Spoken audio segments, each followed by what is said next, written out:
Welcome to fantasy நாவல். யாராவது subscribe பண்ணலைனா பண்ணிட்டு like போடுங்க. வாங்க கதைக்குள்ள போகலாம். அத்தியாயம் 22.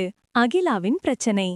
அகிலாவின் வீட்டை விட்டு தன்னுடைய எதிர்க்கு சென்ற காளிக்கு அன்றைய இரவு முழுவதும் தூக்கமே வரவில்லை. அவனுக்கு என்ன செய்வது என்றே தெரியவில்லை. தான் ஏன் அதுபோல நடந்து கொண்டோம், நாம் அப்படி நடக்கும் ஆள் இல்லையே என தனக்குத்தானே யோசித்தபடி தன்னைத்தானே பல கேள்விகளை கேட்டுக்கொண்டிருந்தான். அதன் பிறகு அவன் எதை பற்றியும் யோசிக்காமல் உடனடியாக தனது சீனியரான இன்ஸ்பெக்டர் கதிருக்கு போன் செய்து அன்று நடந்த அனைத்தையும் பற்றி தெளிவாக கூறினான். ஆனால் அவன் அகிலாவை முத்தமிட்டதை மட்டும் சொல்லாமல் மறைத்துவிட்டான். அது மட்டுமில்லாமல் காளி ஒரு ஹிடன் கேமராவை அந்த அறையின் ஒரு மூலையில் வைத்துவிட்டு வந்திருந்தான். அது பார்ப்பதற்கு ஒரு பல்லி போல இருக்கும். அதை எளிதில் யாராலும் கண்டுபிடிக்க முடியாது. தற்பொழுது கதிர் அந்த ஹிடன் கேமராவை தன்னுடைய மொபைல் மூலமாக ஆன் செய்து பார்த்து கொண்டிருந்தான். அப்பொழுது அவள் நன்றாக தூங்கிக் கொண்டிருந்தாள். மறுநாள் காலை கதிர் மற்றும் காளி இருவரும் தொடர்ந்து ஸ்டேஷனில் உள்ள அனைத்து வேலைகளையும் பார்த்து கொண்டிருக்க கதிர் டேபிள் மீது வைக்கப்பட்டிருந்த லேண்ட்லைன் போன் அடித்தது. உடனே அதை எடுத்து கதிர் பேச மறுமுனையில் பேசிய டாக்டர், சார், அந்த மணிகண்டன் போஸ்ட்மார்ட்டம் ரிப்போர்ட் ரெடி ஆகிடுச்சு, இப்ப நான் அதை உங்களுக்கு அனுப்பி வைக்கிறேன் என சொல்லிவிட்டு வைத்தார். உடனே தன்னுடைய கணினியில் அதை ஓபன் செய்து பார்த்தான் கதிர். அதில் அதிக அளவு போதைப்பொருள் எடுத்தால்தான் மணிகண்டன் இறந்திருக்கிறான் என்று வந்திருந்தது. அதை பார்த்ததும் கதிருக்கு மேலும் தலைவலி ஆரம்பித்தது. ஏனென்றால் ஒரு சாதாரண கொலை கேஸ் இப்பொழுது போதைப்பொருள் கடத்தல் வரை கொண்டு வந்து விட்டதே என நினைத்து எரிச்சலடைந்தான். கதிரின் முகமாற்றத்தை பார்த்த காளி, என்ன சார் ஆச்சு, ஏன் இப்படி சோகமா இருக்கீங்க? வேற என்ன காளி பண்றது, கொஞ்ச நாளுக்கு முன்னாடி கிடைச்ச அந்த மணிகண்டன் பாடிய போஸ்ட்மார்ட்டம் பண்ணியாச்சு. ஆனா ரிசல்ட் அப்படியே வித்தியாசமா வந்திருக்கு. என்ன சார் சொல்றீங்க, எனக்கு ஒண்ணுமே புரியல. அதாவது அந்த மணிகண்டன் சாதாரணமா சாகல, அவன் அதிக அளவு போதைப்பொருள் எடுத்ததால சிக்கிருக்கான்.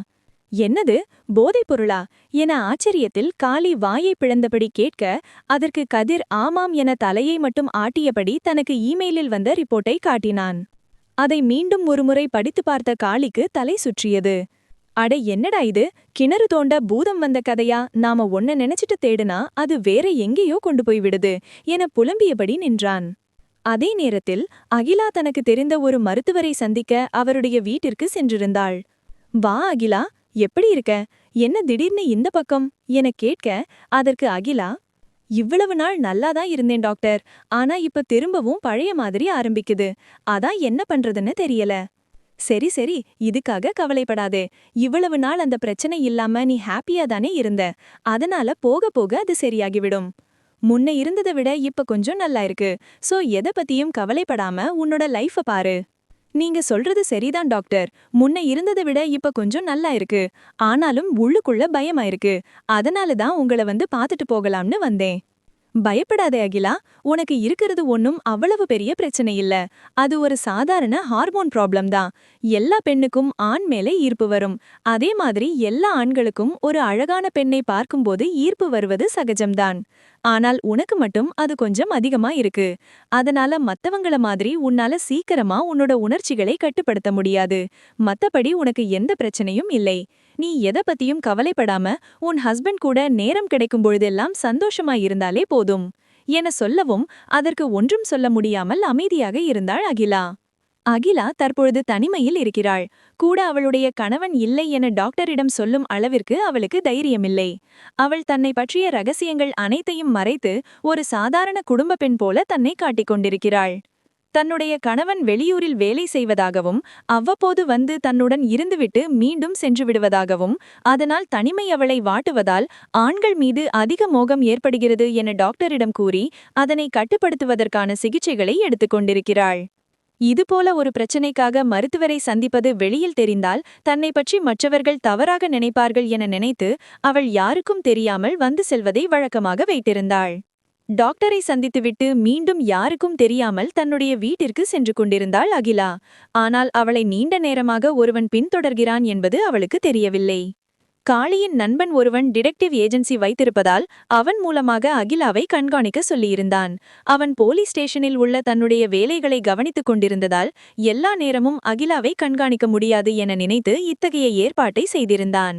அகிலா வந்து சென்றது முதல் அந்த டாக்டரின் அட்ரஸ் வரை அனைத்தையும் காளியின் மொபைலுக்கு அனுப்பி வைத்தான் அவனுடைய நண்பன்.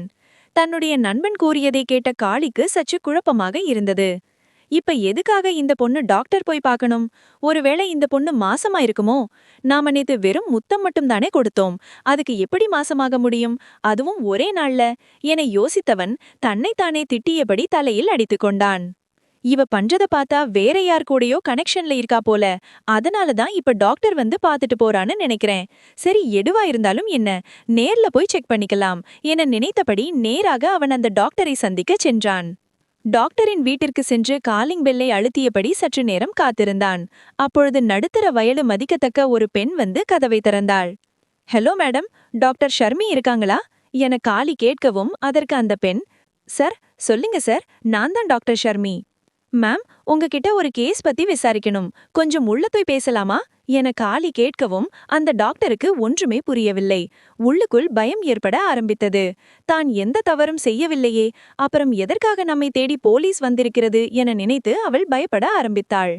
காளியை வீட்டில் உள்ளே அழைத்துச் சென்ற ஷர்மி அவனிடம், சொல்லுங்க சார், எதை பத்தி கேட்கணும் என சற்று தயக்கத்துடனும் பயத்துடனும் கேட்க, மேடம், இவங்கள உங்களுக்கு தெரியுமா என சொல்லிக்கொண்டே தன்னுடைய மொபைலில் இருந்த அகிராவின் புகைப்படத்தை காட்டினான் காளி. சாரி சார், இவங்க என்னோட பேஷண்ட். ஏன் சார், உங்களால ஏதாவது பிரச்சனையா? ரொம்ப நல்ல பொண்ணு சார். பாவம், என் புருஷனுக்கு துரோகம் பண்ணிடக்கூடாதுன்னு நினைச்சு ரொம்ப ஃபீல் பண்ணுவா. அதனால அப்பப்போ வந்து ட்ரீட்மெண்ட் எடுத்துக்குவா. அப்படியா மேடம்? அப்படி என்ன பிரச்சனை அந்த பொண்ணுக்கு? அதாவது சார், நார்மலா ஹியூமன்ஸ்க்கு இருக்கிற ஹார்மோன்கள் தூண்டப்படும் அளவு கொஞ்சம் அதிகமா இருக்கும். அந்த பொண்ணோட உணர்ச்சிகள் ஒரு ஆண் அருகே இருக்கும்போது தானாவே தூண்டப்படும். அதனால அந்த பொண்ணுக்கு மற்ற ஆண்களை பார்க்கும் பொழுது அவங்க மேல ஒரு ஈர்ப்பு வரும். அதை சரி பண்றதுக்கு தான் ட்ரீட்மெண்ட் எடுத்துக்கிட்டு இருக்காங்க. ஓ, அப்படியா மேடம்? Okay madam, thanks. நான் வந்து உங்ககிட்ட விசாரிச்சேன், சொல்ல வேண்டாம் என காளி எழ முற்பட, சார், எதனால அந்த பொண்ண பத்தி விசாரிக்கிறீங்கன்னு கொஞ்சம் தெரிஞ்சுக்கலாமா என அந்த டாக்டர் சற்று தயக்கத்துடன் கேட்க, அது ஒன்னும் பெரிய விஷயம் இல்ல மேடம். அந்த பொண்ணோட மாமியார் வந்து ஒரு கம்ப்ளைண்ட் கொடுத்திருக்காங்க. அதனால தான் அந்த பொண்ண பத்தி விசாரிக்கிறோம். அது ஒரு குடும்ப பிரச்சனை தான், மத்தபடி ஒண்ணுமில்லை. நீங்க கவலைப்படாம உங்க டியூட்டிய பாருங்க என சொல்லி அந்த டாக்டரை சமாதானப்படுத்திவிட்டு காளி அந்த இடத்தை விட்டு சென்றான். அன்றைய இரவு எப்பொழுது வரும் என காத்திருந்த காளி இரவு 10 மணிக்கு மேல் அவளுக்கு மெசேஜ் செய்ய ஆரம்பித்தான். அகிலா தன்னுடைய வேலைகள் அனைத்தையும் முடித்துவிட்டு தன்னுடைய மொபைலை பார்த்து கொண்டிருக்க, அப்பொழுது காளியிடமிருந்து ஒரு மெசேஜ் வந்தது. அதை ஓபன் செய்து பார்த்தவளின் கண்களில் மோகத்தில் சாயல் நிரம்ப ஆரம்பித்தன. அந்த மெசேஜில் காளி, ஹாய், என்ன பண்ற அகிலா, நான் இப்பதான் சாப்பிட்டு படுத்தேன், நீங்க சாப்பிட்டீங்களா என கேட்டு மெசேஜ் செய்திருந்தான். அது மட்டும் இல்லாமல் அந்த மெசேஜின் அடியில் அவன் தன்னுடைய படுக்கையில் படுத்திருப்பதை ஒரு செல்ஃபி எடுத்து அனுப்பியிருந்தான். அந்த செல்ஃபியில் அவன் மேலாடை அணியாமல் இருந்தான். அதன் காரணமாக அவனுடைய பரந்து விரிந்த மார்பகங்கள் அழகாக காட்சியளித்தன. ஒரு ஆணுடைய உடலை பார்த்த அகிலாவிற்கு தானாவே தன்னுடைய ஹார்மோன்கள் தூண்டப்பட ஆரம்பித்தன. தொடரும். இது போன்ற சுவாரஸ்யமான கதைகளை தொடர்ந்து கேட்க ஃபேண்டசி நாவல் யூடியூப் சேனலை சப்ஸ்கிரைப் பண்ணுங்க.